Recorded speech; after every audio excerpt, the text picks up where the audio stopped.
고자 합니다. 이제 내일부터 한 주간 고난 주간 특별 새벽 교대를 갖게 됩니다. 우리 기독교에 가장 중요한 가르침이 있다라 하면, 가장 중요한 사건을 꼽으라 하면 바로 십자가 사건과 부활 사건을 꼽을 수가 있을 것입니다. 십자가가 있어야 죄의 용서함이 있고 부활이 있어야 영원히 살아나는 것이 있기 때문에 그렇습니다. 예수님의 삶은 그래서 십자가 전과 십자가 후로 그 부활로 나누어지게 됩니다. 오늘 읽은 우리 말씀은 예수님께서 그 성경의 모든 중요한 사건들 중에서도 가장 중요한 사건인 그 십자가 사건이 시작되는 그 시점의 말씀입니다. 십자가를 앞에 두고 예수님께서 하신 일, 제자들과 함께 성만찬을 나누는 일이었습니다. 성만찬 무엇이죠? 예수님의 살과 피를 나누는 그런 것입니다. 예수님의 십자가가 무엇인지를 가장 잘 보여주는 것이 바로 성만찬입니다. 그래서 사복음서 중에서 마태복음, 마가복음, 누가복음은 다 이 성만찬 사건을 기록을 하고 있습니다. 그런데 오늘 우리가 읽은 이 요한복음에는 성만찬 사건이 빠져 있고 그 대신에 기록된 것이 있습니다. 그것이 무엇이냐면 바로 예수님께서 십자가 죽음을 앞두시고 제자들의 발을 씻겨 주신 사건입니다. 오늘 1절 말씀에 이렇게 기록을 하고 있습니다. 6월절 전에 예수께서 자기가 세상을 떠나 아버지께로 돌아가실 때가 이른 줄 아시고 세상에 있는 사람들을 사랑하시되 끝까지 사랑하시니라. 어느 때인가 하냐면 6월절이라고 이야기하고 있습니다. 6월절 전에. 여러분, 6월절이라는 것은 어떤 날이냐면 이스라엘 백성들이 그들의 조상들이 애굽에서 종살이 하다가 해방된 것을 기념하는 날입니다. 그러니까 우리로 치면은 이해하기 쉽게 말씀드리면 8.15 광복절 같은 그런 날이 6월절이라고 할 수가 있습니다. 많은 사람들이 그 민족의 해방되었던 그날을 축하하고 기념하기 위해서 이 축제를 즐기기 위해서 예루살렘으로 올라왔고 굉장히 예루살렘 성 안이 그 축제 분위기로 들떠있는 상황이었습니다. 그런데 참 안타까운 것이 있죠. 그들이 6월절 축제를 즐기기 위해서 어린 양을 잡고 그렇게 그 해방을 기뻐하고 축하하지만 안타까운 일이 무엇이냐면 정말 그들이 오랜 시간 동안 이 6월절이라는 그 날을 지켜왔지만 정작 그들을 죄에서 해방시켜 주신 그 6월절 어린 양 대신 예수 그리스도에 대해서 그들이 알지 못했다라는 것이었습니다. 그러니까 지금 그들은 주님을 알아보지 못하고 6월절의 주인공을 알아보지 못하고 자기들끼리 기뻐하고 있는 것입니다. 마치 생일을 맞은 생일 주인공이 빠져 있는 그 생일 잔치를 즐기고 있는 듯한 그런 상황 가운데서 지금 예수님이 그들을 바라보시면서 보이신 행동, 예수님이 그 십자가를 지시기 전에 그 마지막 며칠을 어떻게 준비하셨는지 보면 참 놀랐습니다. 예수님께서 자기가 세상을 떠나 아버지께로 돌아가실 때가 이른 줄 아시고 죽음을 어떻게 준비하시는가 하면 세상에 있는 자기 사람들을 사랑하시되 끝까지 사랑하시니라. 여러분, 예수님이 지금 죽음을 바로 코앞에 앞두고 있습니다. 사형수가 가장 기다리는 날이 공휴일이라고 합니다. 왜 그럴까요? 공휴일에는 형집행이 되지 않기 때문에 그렇습니다. 공휴일에는 사형 집행이 되지 않기 때문에 그렇습니다. 사형을 당할 만큼 아주 극악무도한 그런 범죄자라 할지라도 죽음을 앞에 두고 있으면 다 불안에 떨기 마련입니다. 그런데 지금 죽음을 앞두고 있는 우리 예수님의 모습에서 전혀 불안에 떠는 모습을 찾아볼 수가 없습니다. 그렇다라고 나름대로 이제 생을 준비하는, 마감을 준비하는 그런 모습도 없습니다. 변함없이 제자들을 사랑하시는 우리 주님의 모습을 우리가 오늘 발견하게 됩니다. 그들을 사랑하실 때 마지막까지 죽기까지 사랑하시는 우리 주님이십니다. 여러분, 이 주님의 사랑을 받는, 끝까지 사랑하시는 이 사랑을 받는 대상이 지금 누구입니까? 예수님의 제자들입니다. 12제자들. 3년 동안 예수님과 함께 동고동락했던 그 제자들. 그런데 그들이 지금 십자가를 앞에 둔 예수님의 마음을 전혀 헤아리지 못하고 있습니다. 예수님의 그 속 깊은 마음을 전혀 알지 못하고 있어요. 그들은 지금 예루살렘으로 이제 올라왔으니 예수님께서 이내 곧 이제 로마 정부를 전복시키고 따르는 무리들을 데리고 새로운 정부를 세울 것이라는 기대감에 들떠 있습니다. 예수님이 세우실 새로운 정부 속에서 그들이 높은 자리 한 자리 차지할 것을 기대하고 있는 그런 제자들이었습니다. 아무도 예수님의 마음을 지금 알아주는 사람이 없는 것이죠. 여러분, 극한 외로움이라는 것은 이때 찾아오는 것이죠. 지금 6월절 축제 속에서 많은 사람들이 들떠서 기뻐서 축제를 즐기고 있습니다. 그들은 그렇다 치더라도 예수님의 제자들이라면 십자가를 앞둔 예수님의 마음을 좀 헤아렸어야 되는데 예수님의 마음을 헤아리는 이 하나 없었습니다. 그저 들뜬 마음에 예수님이 언제 새로운 나라를 세우실지, 그 나라에서 내가 어느 자리를 맡게 될 것이지, 그런 잘못된 꿈을 꾸고 있는 제자들, 그런 모습을 지금 바라보고 계시면서 지금 예수님께서 보이신 것이 사랑이었다는 것입니다. 그들을 사랑하시되 끝까지 사랑하시는 예수님이었습니다. 여러분, 우리가 기억해야 될 것이 있습니다. 예수님의 사랑이라는 것이 단순히 이때만 특별히 더 주어진 것이 아니었죠. 예수님의 삶 전체가 사랑이었습니다. 하늘 보자 버리고 하늘의 하나님이 이 낮고 천한 이 세상에 우리 인간의 몸을 입고 온 것 자체가, 성육신 자체가 사랑이 아니고서는 일어날 수 없는 그런 일이었습니다. 결혼에 여러 번 실패하고 사람들의 그 따가운 시선을 피하기 위해서 차라리 내가 사람들의 따가운 시선보다 뜨거운 태양빛이 나는 차라리 낫다라고 생각하면서 아무도 물길러 오지 않는 그 뜨거운 태양빛이 내리쬐는 그 정오 시간에 물길러 왔던, 아무런 소망 없이 살았던 그 사마리아 여인을 찾아가신 것, 그것도 예수님의 사랑 때문이었습니다. 아무런 소망 없이 38년 동안 병상에 누워서 하루하루를 그저 허비했던 그 병자를 찾아가신 것도 예수님의 사랑 때문이었습니다. 세리와 창녀를 찾아가신 것도 예수님의 사랑 때문이었습니다.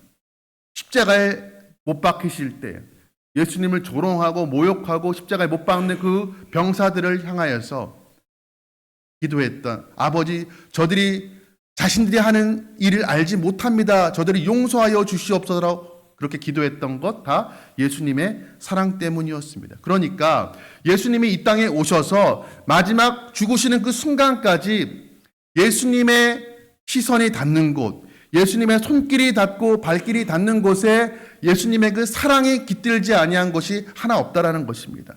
예수님의 삶 전체가 우리를 향한 사랑이었습니다. 부활하신 이후에도 마찬가지였습니다. 예수님 마지막 십자가에 죽기 위해 잡히시던 날 밤에 베드로가, 그렇게 믿었던 베드로가 예수님 배신했습니다. 그리고 예수님 십자가 죽으신 이후에 고향으로 다시 돌아가서 다시 이전의 삶, 그냥 물고기 잡는 그 삶으로 돌아간 베드로를 예수님께 찾아가십니다. 예수님께서 하신 말씀이 무엇이었죠? 네가 어떻게 나를 그렇게 배반할 수 있느냐 묻지 않으셨습니다. 네가 나를 사랑하느냐 한마디 물으셨습니다. 그 말은, 야, 너 정말 나를 사랑하는 거 맞니? 비꼬듯이 비아냥듯이 물으신 게 아니었습니다. 이런 의미인 거죠. 나는 그래도 너를 사랑하는데, 네가 나를 그렇게 배반하고 돌아가도 나는 그래도 너를 사랑하는데, 내가 너를 이렇게 찾아왔는데 너도 나를 좀 사랑해 주지 않겠니? 라는 사랑에 대한 요청이었습니다. 여러분, 우리도 마찬가지죠. 우리도 정말 많은 죄악과 허물 가운데서 우리가 감히 하나님 앞에 머리를 들고 예배할 수 없는 우리 죄인이지만, 우리가 이렇게 하나님 앞에 나와서 그럼에도 불구하고 예배할 수 있는 것, 한번 우리의 손을 붙드신 그 하나님이 우리의 손을 놓지 않고 지금까지 인도해 주셨기 때문에, 그 변함없는 사랑을 끝까지 베풀어 주셨기 때문에 오늘 우리가 이 자리에 이렇게 앉아 있는 줄 믿으시기 바랍니다. 여러분, 우리가 정말 알아야 될 것이 있습니다. 정말 주님의 사랑이 없었다라면 우리가 이 자리에 있을 수가 없는 것입니다. 내가 그냥 하나님 앞에 한번 나와 준 게 아니죠. 하나님 날 구원해 주셨으니까, 그래도 내가 주일 성수만은 지켜야 되니까, 내가 바쁜 일이 있는데, 내가 다른 거 할 것도 많은 사람인데 그래도 주일만큼 내가 나와 드렸습니다가 아니죠. 주님의 사랑이 나를 여기까지 이끌고 온 것입니다. 내가 내 다리에 힘이 있어서, 내 의지가 있어서 나온 것 같지만 사실은 주님의 사랑이 우리를 끌고 이 자리로 인도해 주신 것입니다. 여러분, 누가 이 주님의 그 사랑을 실천할 수 있는 사람일까요? 이 사랑을 맛본 사람, 이 사랑을 경험한 사람, 이 사랑을 마음에 새긴 사람이 이 사랑을 이제 실천할 수 있게 되는 것입니다. 제가 인천에 좀 오랫동안 이제 사역을 했었는데 그 동네에 기독병원이라고 있었습니다. 인천 기독병원. 예, 오래된 이제 작은 병원인데 그 병원 한켠에 기념관이 있었습니다. 어떤 기념관이냐? 어떤 외국인 선교사님을 기념하는 기념관, 로제타 홀 기념관이었습니다. 이 로제타 홀이 어떤 사람인가? 그녀의 남편 윌리엄 제임스 홀은 평양 땅에 1892년에 들어오게 됩니다. 한국 최초의, 조선 최초의 의료 선교사였습니다.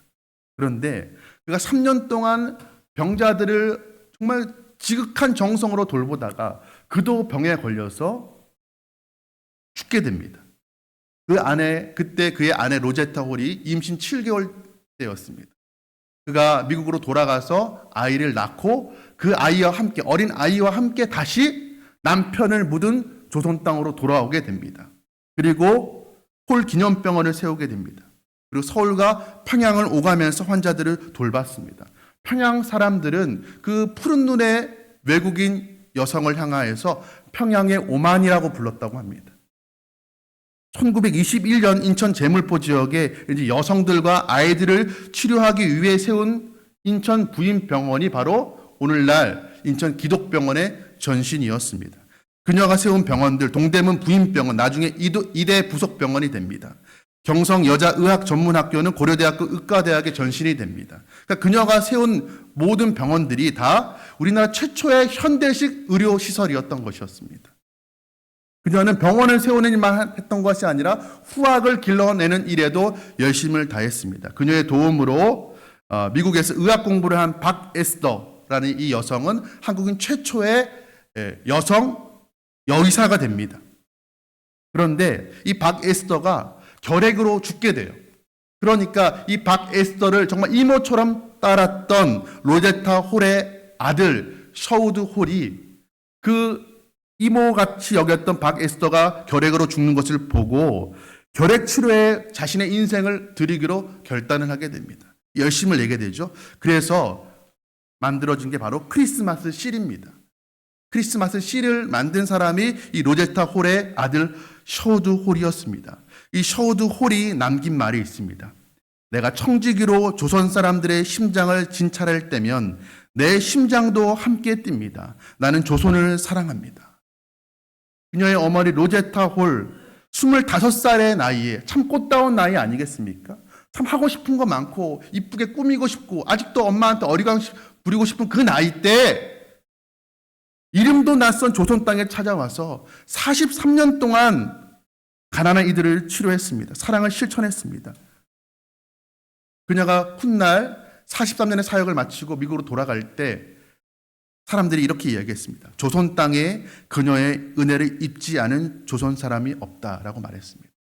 마지막 죽을 때 그녀는 남편을 묻는 조선 땅에, 한국 땅에 자신의 유해를 묻어달라고 유언을 남겼고, 그래서 지금 서울에 이제 양화진에 가면 양화진 외국인 선교사 무덤이 있습니다. 그 무덤에 이 홀 가문 3대에 걸친 아버지, 아들, 손주까지 3대에 걸친 6명이 묻혀 있습니다. 여러분, 이들이 왜 이렇게 살았을까요? 왜 이렇게까지? 지금 대한민국, 지금 경제적으로 부흥한 이런 도시에 온 것이 아니죠. 그 100여 년 전에. 정말 어떻게 보면 그들의 눈으로 봤을 때는 정말로 이런 표현이 좀 그렇지만 미개한 사람들 아니겠습니까? 왜 그들이 미국에서 의과대학까지 나온 사람들이 왜 그 젊은 나이에 자신의 생을 이렇게 조선 땅을 위해서 바쳤던 것일까요? 그들의 마음 가운데 주님이 주신 그 사랑이 새겨져 있었기 때문에, 자신을 향한 끝까지 부어주신 그 사랑을 그들이 경험했기 때문에 그들도 조선 땅을 끝까지 사랑한 것이었습니다. 여러분, 오늘 예수님께서 우리를 그렇게 끝까지 사랑하신 그 구체적인 행동을 보여주시죠. 4절 5절 말씀입니다.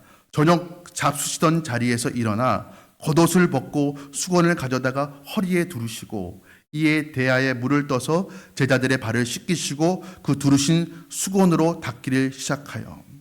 예수님께서 갑자기 일어나서 겉옷을 벗고 수건을 허리에 두르고 제자들의 발을 씻겨주기 시작하는 것입니다. 그럼 참 이해하기 힘든 모습이죠. 더군다나 지금 예수님이 죽음을 바로 코앞에 앞두고 있는데 참 마음이 심란할 때 아니겠습니까? 그런데 하신 일이 야, 다 좀 물러가 있거라. 내가 마음이 너무 괴로우니까 나 좀 혼자 있고 싶다 하신 것이 아니라 그 자신의 마음을 헤아리지 못하고 헛된 꿈에 빠져서 지금 마음이 들떠 있는 그 제자들의 발을 그 제자들을 앉히고 발을 씻겨주신 것입니다. 여러분, 이 발을 씻겨준다라는 거 뭐 남편이 아내가 남편의 발을 씻겨주는 그런 차원이 아니죠. 발을 씻겨주는 것은 종들이 했던 일이었습니다. 그것도 히브리 노예들에게 종들에게는 주인의 발을 씻기는 것을 시키지 않았습니다. 이방인 종들에게 주인의 발을 씻기는 것을 시킬 정도로 누군가의 발을 씻는 것은 굉장히 하찮은 일이었습니다. 그런데 예수님께서 지금 이런 행동을 보이신다는 거예요. 여러분, 왜 요한이 다른 복음서에서는 기록하고 있지 않은, 주목하고 있지 않은 그 제자들의 발을 씻기는 장면을 왜 기록해 놓은 걸까요?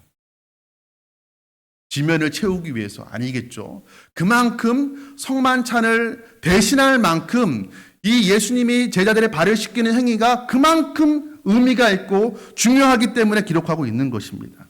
그러면 예수님께서 이 제자들의 발을 씻기면서 마지막으로 그들에게 정말 가르쳐주고 싶었던 것이 무엇일까요?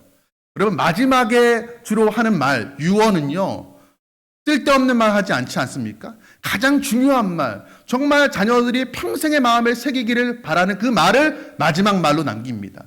예수님께서 제자들에게 마지막 보이신 행동이 제자들의 발을 씻겨주신 것이에요. 그러면 이거 유언과도 같은 행동인 것입니다. 정말 그들이 마음 가운데 깊이 새기기를 바라는 마음으로 지금 발을 씻겨주고 있는 거예요. 여러분, 그것이 무엇일까요? 바로 하나님의 공동체가 보여주어야 할 모습이 바로 이것이라는 것입니다. 비록 우리가 땅에 발을 딛고 살아가고 있지만 하늘에 속한 사람들의 그 모임인 교회 공동체가 어떻게 살아가야 되는지를 지금 보여주고 있는 것입니다. 예수님께서 발을 씻기 위해서 하신 중요한 일이 있죠. 겉옷을 벗으셨습니다. 여러분, 겉옷이라는 것은 그 당시에 겉옷이라는 것은 오늘날처럼 우리가 외투가 여러 벌 있지 않습니까? 그런데 그 당시에 겉옷이라는 것은 제삼 목록 1호였습니다. 낮과 밤의 그 기온차가 큰 그 중동 지역이죠. 그러니까 이불 역할도 하는 동시에 더 중요한 것은 그 사람의 옷은 그 사람의 신분을 보여줬습니다. 그러니까 입은 옷으로 저 사람이 로마 장교인지 고위 관리인지 아니면 평민인지 알 수가 있었습니다. 신분을 보여주는 거예요. 그런데 예수님께서 겉옷을 벗으셨다? 자신의 신분을 내려놓으신 거예요. 예수님의 신분이 무엇입니까? 하나님이세요. 하나님의 신분을 내려놓고 지금 마치 자신이 하나님이 아닌 것처럼 종인 것처럼 제자들의 발을 씻기고 있는 것입니다. 그래서 벗는다라는 단어도 어떤 의미냐면 벗어서 내려놓다. 예수님께서 십자가에서 자신의 생명을 내려놓았다라는 그 의미와 같은 의미인 것입니다. 그러니까 예수님께서 지금 겉옷을 내려놓으신 것은 어떤 의미예요? 예수님이 제자들의 발을 씻기 위해서 겉옷을 벗으신 그 행위는 마치 예수님께서 십자가에서 자신의 생명을 벗어서 내려놓는 것과 같은 의미인 것입니다. 지금 그것을 보여주고 있는 것입니다. 예수님께서 제자들의 먼지 묻은 그 더러운 발을 씻기 위해서 발을 씻기셨죠. 그 이후에는 예수님께서 보여주신 것이 무엇입니까? 죄악으로 물든 우리 한 사람 한 사람의 죄를 씻기 위해서 십자가에 오르셨습니다. 여러분, 먼지로 더러워진 발은 물로 씻을 수 있지만 죄로 더럽혀진 우리 영혼은 물로 씻겨지지 않기 때문에 오직 예수 그리스도의 십자가의 보혈로만 씻겨지기 때문에 예수님께서 십자가에 오르신 것입니다. 여러분, 예수님의 가장 큰 섬김은 그저 발을 씻긴 것이 아니죠. 가장 큰 섬김의 절정은 무엇입니까? 예수님이 우리를 끝까지 사랑하셨는데 그 사랑의 절정은 무엇입니까? 예수님께서 십자가에 오르신 것입니다. 십자가를 향해서 나아가신 것입니다. 여러분, 이번 고난주간 특세의 주제가 십자가로 나아가심, 나에게로 나아오심이라고 말씀드렸습니다. 예수님께서 그 십자가에 오르신 것은 왜 오르신 것일까요? 나에게로, 우리에게로 다가오기 위해서 십자가에 오르신 것입니다. 여러분, 우리가 고난주간을 맞이하면서 우리 가슴에 새겨야 될 것이 바로 이 예수 그리스도의 사랑과 섬김입니다. 여러분, 이 사랑과 섬김을 받은 것이 2000년 전에 그 제자들만이 아니죠. 기독교 2000년 역사 속에서 많았던 그리스도인들, 그들만이 아닙니다.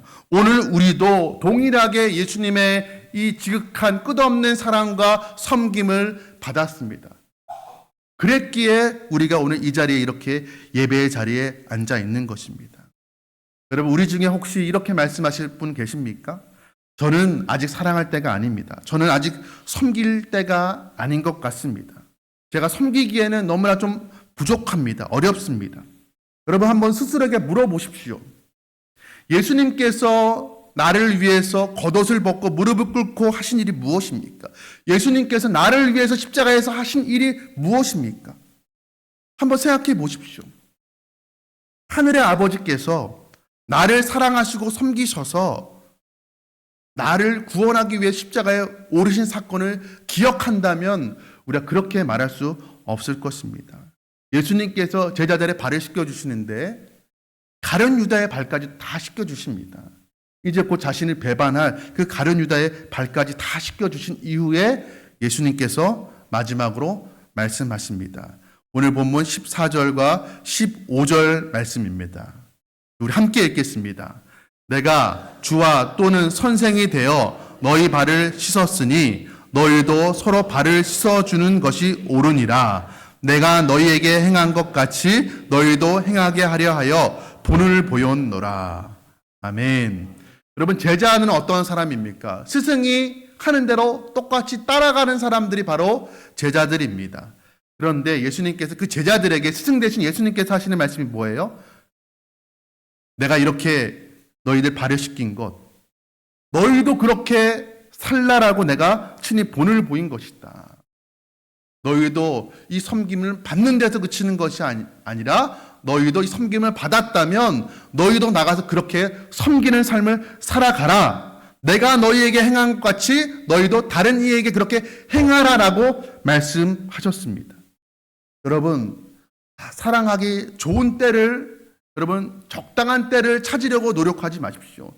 예수님은 가장 좋지 않을 때, 가장 열악한 때, 우리 가장 힘들 때 우리에게 찾아오셔서 우리를 품으시고 우리를 사랑해 주셨습니다. 사랑하기 좋은 적당한 때라는 것은 없습니다. 여러분, 섬기기에 좋은 때를 여러분 기다리지 마십시오. 하나님 아버지께서 때를 가리지 않고 우리에게 찾아오셔서 우리에게 무릎을 꿇고 우리의 발을 씻겨주신 그 섬김을 받았다라면 섬기기 좋은 때를 기다려서는 안 될 것입니다. 여러분, 우리가 고난주간을 보내면서 한 가지 결단해야 될 일이 있습니다. 우리가 이 주님의 끝없는 그 사랑과 섬김을 받은 사람입니다. 우리 모두가, 여기 있는 우리 모두 한 사람 한 사람들이 그 사랑을 받은 대상자들입니다. 그러면 그 사랑이 우리 안에 있다라면 우리가 사랑하지 못할 영혼이 없고 섬기지 못할 사람이 없는 것입니다. 여러분, 그렇다면 우리가 결단해야 될 것입니다. 예수님께서 나의 섬김과 내가 베푸는 그 사랑을 예수님께서 기뻐하신다. 여러분, 그런 생각이 들었다면 마음을 정해야 됩니다. 예수님의 기뻐하시는 것이 이것이구나라는 것을 알게 되었다라면 이제는 마음을 정해야 됩니다. 마음을 정했다라면 마치 내일이 없는 것처럼 그 정한 대로 우리는 살아가야 될 줄로 믿습니다. 여러분, 고난주간 나를 위해 십자가 지신 예수님을 묵상하면서 우리가 주님을 따라가는 제자들이라면, 우리가 스스로 그렇게 생각하고 있다면 섬김과 사랑의 모범을 보여주신 예수님을 따라 그렇게 살아가야 되는 것입니다. 그런데 우리가 어디서 그런 힘을 얻을 수 있겠습니까? 기도할 때입니다. 기도의 자리입니다. 여러분, 이번 고난주간 특세에 꼭 참석하시길 바랍니다. 십자가에 오르신 주님 앞에 우리가 주님 너무 피곤해서요. 낮에 너무 피곤할 것 같습니다. 아침에 일어나기가 너무 힘들어서요. 라고 우리가 말하기 참 부끄럽지 않습니까? 여러분, 기도할 때 하나님께서 우리가 사랑할 수 있는, 섬길 수 있는 힘과 능력과 지혜를 더하여 주실 줄로 믿습니다. 그런데 여러분, 우리가 그렇게 살아갈 때 어떤 일이 일어날까요?